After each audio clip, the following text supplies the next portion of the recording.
On December 18, 1944, at 14:47 near Bastogne in Belgium, snow fell sideways in a bitter Ardennes wind. Inside an M4 Sherman named Missouri Belle, Private First Class Dale Hutchkins peered through the gunner's sight.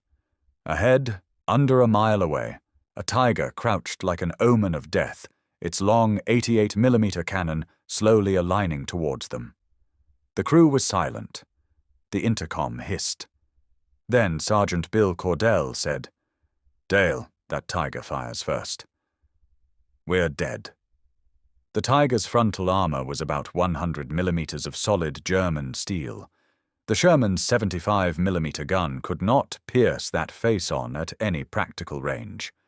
Yet Hutchkins, 22, a farm mechanic from Nebraska with only 7 weeks of combat, prepared to attempt what manuals called impossible: kill a tiger from the front.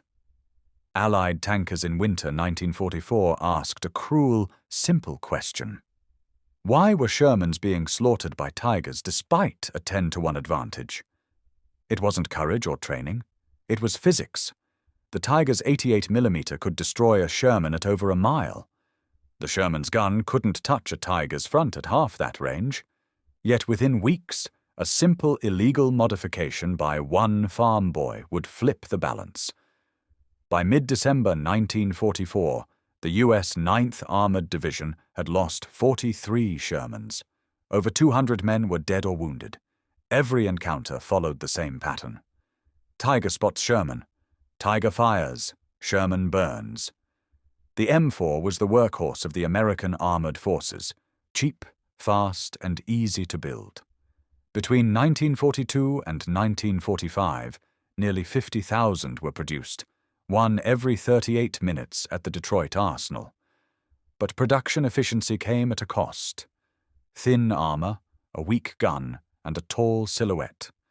The Tiger I meanwhile was the king of the battlefield. 57 tons of precision German engineering with an 88mm KWK 36L56 gun that could turn any Sherman into a fireball at 2,000 yards. The Tiger's armor wasn't just thick, it was metallurgically superior, hardened by heat treating the Allies struggled to replicate. Against that superiority, doctrine said, avoid frontal engagement, flank, call air support, wait for tank destroyers.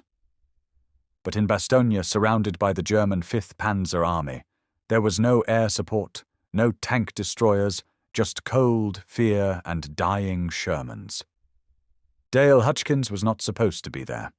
Before the war, he'd repaired tractors on his father's farm in Nebraska.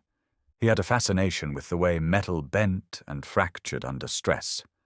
Not from textbooks, but from broken plowshares and worn-out crankshafts. He wasn't a hero type, not loud, not reckless, but he was observant.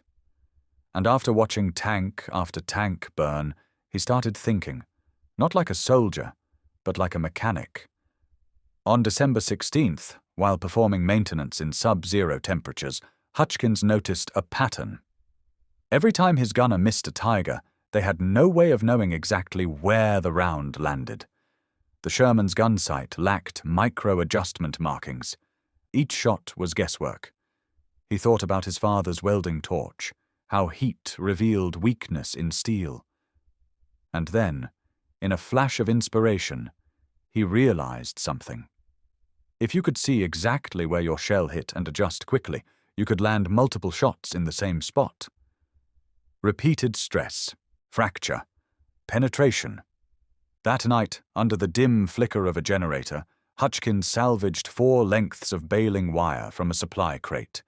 He welded them in a cross pattern around the Sherman's gun mantlet. Upper left, upper right, lower left, and lower right. When the gun fired, the muzzle flash would briefly illuminate the wires, creating a glowing frame through which the gunner could track impact points and adjust precisely. A field-made reference grid. It was ingenious. It was illegal. Regulations strictly forbade any unauthorized modification to combat vehicles. Punishment? Up to 5 years in military prison. But Hutchkins didn't care. He wasn't trying to rewrite doctrine. He was trying to survive. At dawn, Sergeant Cordell and Corporal Samuel Blake, the gunner, discovered the modification. Cordell frowned. "You welded wire to my tank?" "Not to it," Hutchkins replied. For it, he explained his theory. 3 shots in the same spot could fracture even tiger armor. Cordell hesitated. Then, with a wry grin, "Fine, Nebraska, we'll try your farmer science. At 1447, outside Bastogne, they got their chance." A tiger emerged across a field, 1,400 yards out. Blake fired. The round thundered out, a transient flare lighting faces and metal. For a heartbeat, the world narrowed to smoke, ringing, and the hush of waiting as every man aboard watched the distant slope for the result. Then silence, then hope. The shell landed high and to the right. The wire grid flashed red for an instant. He adjusted, fired again, hit low on the left. The third shot, aimed exactly the same, punched through. The tiger halted. Smoke drifted from its turret. It became the first recorded Sherman to destroy a tiger head-on. Minutes later, they repeated the feat against another. 2 kills, no losses. The foolish wire idea had worked. By December 20th, 14 Shermans in the 9th Armored Division had copied the setup. Accuracy and follow-up shots soared. Engagement times were cut in half.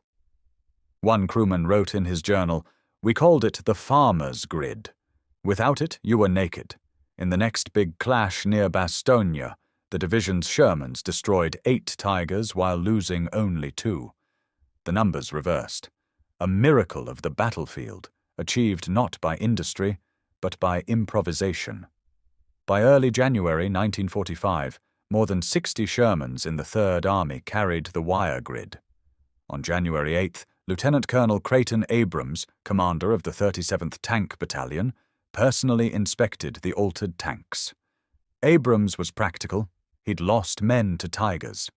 When he saw the results, he ordered the mod adopted throughout his battalion and promoted Hutchkins immediately. He simply said, "You can't train courage, but you can weld genius." The irony of Hutchkins' creation was that it solved a problem billions of dollars of American manufacturing hadn't. Factories in Detroit and Lima built tanks faster than any nation in history. 2,000 Shermans per month at peak. But speed couldn't replace precision. The Germans made fewer tanks, only about 1,350 Tigers total. Yet everyone was a masterpiece of excessive engineering. The Allies relied on numbers, coordination, and air power, but not fire control innovation. What Hutchkins achieved in that frozen Belgian field closed that gap. He gave the Sherman what it had always lacked: feedback. With his wire grid, gunners corrected aim by inches instead of by instinct. 3 shots became a calculated method instead of blind chance. It turned the Sherman from hunted to hunter. By February 1945, the design had spread through several divisions. Reports credited it with flipping tiger kill ratios across Western Europe. In March, General George S. Patton himself, commander of the Third Army, reviewed the system. He ordered it installed on every Sherman in service. By April 1945, more than 800 tanks bore the wire grid. Later, the U.S. Ordnance Department studied the device and confirmed its success.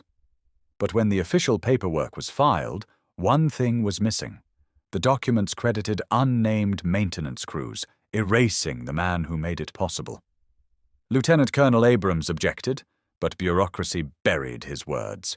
When Hutchkins heard, he reportedly said, "Names don't stop shells, steel does." That's enough. The wire trick did more than keep Sherman crews alive. It proved innovation doesn't come from labs or command posts, it comes from necessity. Every frozen acre around Bastogne was a graveyard of strategy. What endured wasn't doctrine. It was the mind of a Nebraska mechanic who knew that even the toughest steel fails under repeated strain. By war's end, the U.S. Army had destroyed more German tanks than any other Allied force. But beneath those statistics lies the quiet genius of men like Hutchkins, the ones who welded survival into their machines. When the war was over, Dale Hutchkins went home to Nebraska. He returned to repairing tractors. No medals, no fame. But every time his torch struck a glowing seam, he must have remembered that day near Bastogne, when a few scraps of wire turned defeat into legend. Because sometimes the cleverest ideas look foolish until they save your life. Subscribe for more untold stories of ingenuity, bravery, and forgotten heroes of World War II.